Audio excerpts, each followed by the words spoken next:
자, 우리 여기 앞에 있는 글자를 크게 읽어봅시다. 자, 시작. 자, 왜 마음이 허전할까? 자, 여러분은 마음이 허전해 본 적 있어요? 마음이 허전했던 적. 혹시 여러분들 중에 이렇게 마음이 허전해서 방구석에 쭈그려 앉아서 히히히 했던 친구들 있나요? 허전한 마음. 없어요? 아, 그러면 여러분은 자존감이 굉장히 높은 사람들이에요. 높은 사람들. 자존감이 낮은 사람일수록 마음의 허전함을 느껴서 자꾸 뭔가를 해보고 싶고 뭔가를 해보고 싶은 마음이 많이 생긴다고 해요. 이것은 호기심이 많아서 아니면 재밌는 게 많아서 해보고 싶은 마음이 아니라 내 안에 사랑이 없어서 내가 뭔가 자꾸 소중한 사람이 되고 싶어서 이거 하면 되겠지 저거 하면 되겠지 찾아다니는 사람이라고 해요. 사실 아무것도 하지 않아도 나는 괜찮은 사람이야 라고 생각할 수 있어야 되는데 자존감이 떨어진 사람은 그렇게 생각 못하는 거예요. 혼자 있으면 있을수록 어떻게 돼요? 방구석에서 이러고 있는 거예요. 그러면 그 사람에게는 무엇이 부족하기 때문일까요?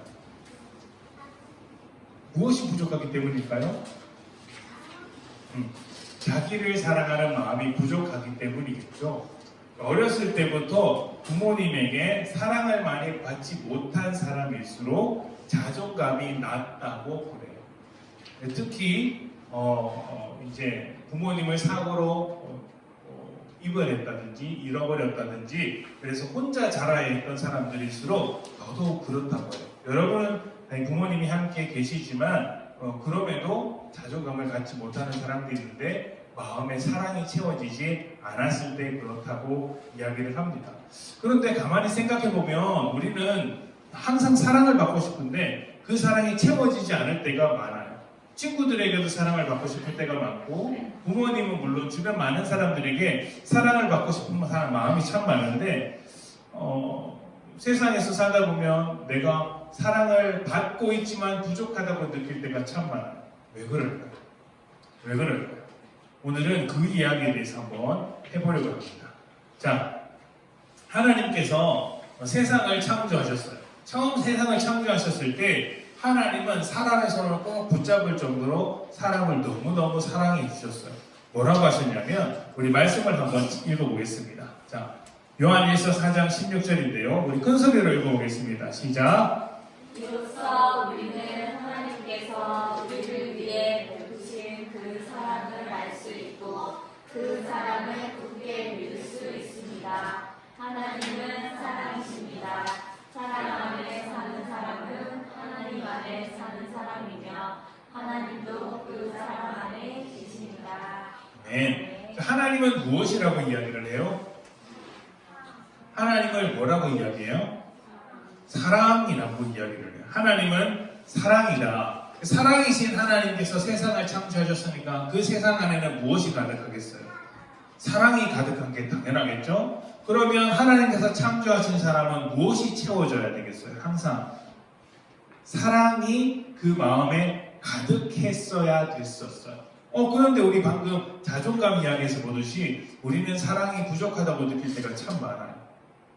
하나님께서 지으신 세상에서 하나님의 손을 꼭 붙잡고 살아가는 사람은 하나님이 사랑이기 때문에 사랑이 넘칠 텐데 우리는 살다 보면 마음이 허전하게 사랑이 없거나 사랑을 받지 못하는구나 느낄 때가 참 많아요. 이건 단순히 누군가와 사이가 나빠져서가 아니고 하나님의 손을 꼭 붙잡고 있었는데 사실은 거기서부터 문제가 생겼어 라고 성경이 말하고 있는 거예요. 어떻게 되었냐면 이렇게 하나님과 손을 붙잡고 있던 손을 놓쳐버린 거예요. 이렇게 손을 놓쳐버린 것을 뭐라고 할까요? 성경에서 뭐라고 이야기할까요? 자, 맞추는 사람에게 죄! 자, 칭찬을 드리겠습니다. 축하합니다. 칭찬. 훌륭하죠? 자, 죄였어요, 죄. 하나님과 사람이 손을 꼭 붙잡고 있었는데 손을 딱 놓치는 걸 보고 죄의 상태다라고 이야기. 우리는 죄하면 뭐 도둑질을 한다든지 싸움을 한다든지 법을 어긴 것을 가지고 죄라고 하잖아요. 죄를 지으면 감옥에 가야 이렇게 이야기하는데 성경에서 말하는 죄는 그런 게 아니야. 너희가 하나님의 사랑을 잃어버린 게 죄야. 나쁜 짓을 저지른 게 아니고 죄라는 상태에 있는 거야. 너희 이렇게 하나님과 손을 놓치고 있는 게 죄야 라고 말을 하는 거예요. 그러면 죄는 뭐가 따라요? 결과가 따라와요. 사랑을 놓쳐버린 결과가 이렇게 어두컴컴한 세상으로 변해버린 거예요. 성경은 이렇게 이야기를 해요. 자, 큰 소리를 읽어봅시다. 시작. 모든 사람이 죄를 지어 하나님의 영광에 이를 수 없게 되었습니다. 아멘. 자, 좀 어려운 말인 것 같은데 모든 사람이 죄를 지었대요. 근데 죄를 지은 게 뭐라고 이야기했어요? 하나님과 붙잡고 있었던 손을 놓쳐버린 거, 놓아버린 것이죠.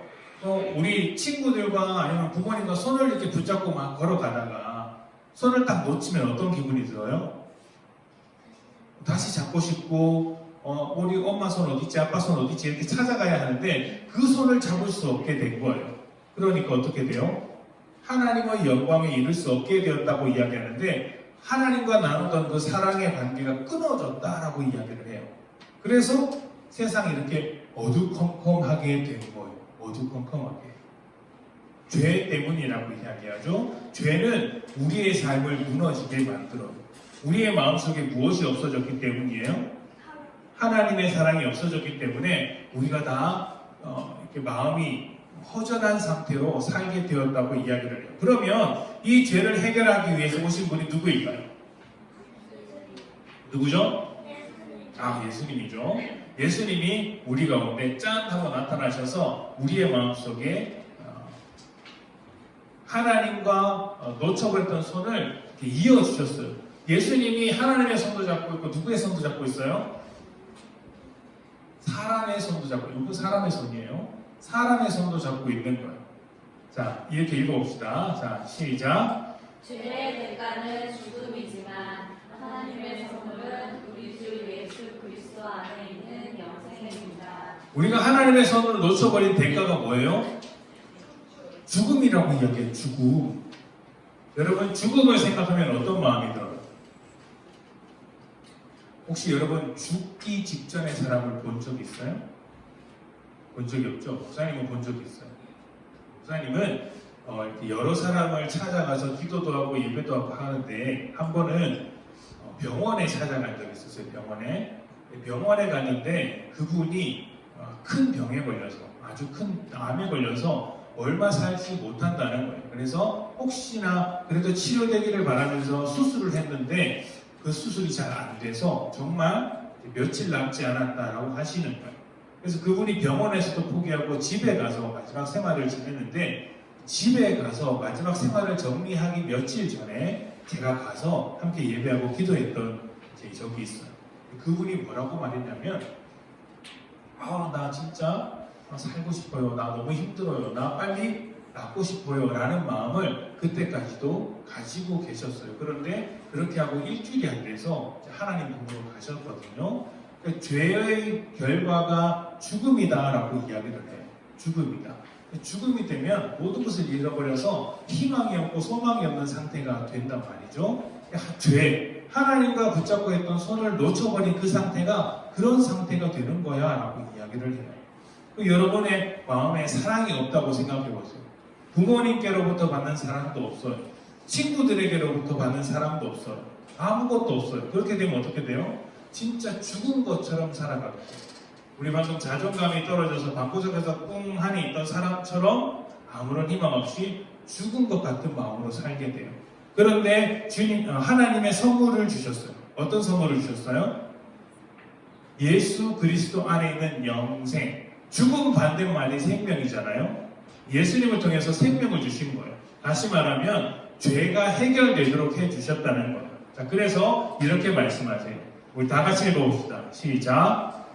내가 너희에게 진리를 말한다. 누구든지 내 말을 듣고 나를 보내신 분을 믿는 사람은 영원한 생명을 얻고 심판을 받지 않을 것이며 사망에서 생명으로 옮겨졌다. 네. 자, 예수님을 믿는 사람은 어떻게 된다고 이야기를 해요?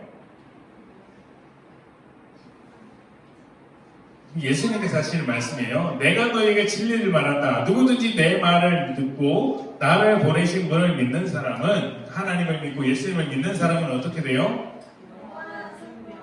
영원한 생명을 얻고, 그 다음은 심판을 받지 않을 것이며, 마지막으로 사망에서 생명으로 옮겨졌다라고 이야기해요. 다시 말하면 예수님을 믿는 사람은 하나님과 놓쳤던 손을 다시 붙잡게 되는 거야 라고 말을 하는 거예요. 붙잡게 되면 어떻게 돼요? 그 사람이 회복되는 거죠. 예수님께서 우리를 구원하셨다라는 건 바로 그 말이에요. 우리가 하나님과 손을 놓쳐서 죽음 상태, 죄의 상태로 살아가고 있는데 예수님께서 그 모든 것을 해결해 주셨어. 너 마음속에 있는 죄도 다 용서해 주셨어.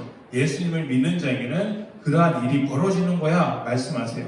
자, 그래서 뭐라고 하세요? 우리 다 같이 읽어봅시다. 시작. 그러나 누구든지 그분을 영접하는 사람들, 그분의 이름을 믿는 사람에게는 하나님의 자녀가 되는 자격을 주셨습니다. 무엇이 되는 자격을 주셨어요? 하나님의 자녀가 되는 자격을 주셨대요. 우리가 부모님으로부터 사랑을 받지 못하는 사람일수록 무엇이 없어진다고 했어요? 자존감이 없어진다고 했어요. 자기를 소중하게 여기지 않는, 자기를 사랑하는 마음을 잃어버린 상태가 된다고 했는데 예수님을 믿는 사람들에게는 무엇이 되는 자격을 주셨어요? 하나님의 자녀가 되는 자격을 주셨대요. 그 누구도 갖지 못하는 자존감을 회복하게 되는 거예요. 자존감이 떨어진 사람은 어떻게 돼요? 방구석에 앉아서 하고 있지만 예수를 믿는 사람은 어떻게 될까요? 예수님의 사랑이 우리 가운데 찾아오게 되는 거예요. 자존감이 회복되게 되는 거죠. 하트 표시가 보여요? 예수님의 사랑이 그 마음속에 있으면 자존감이 채워지는 것이죠.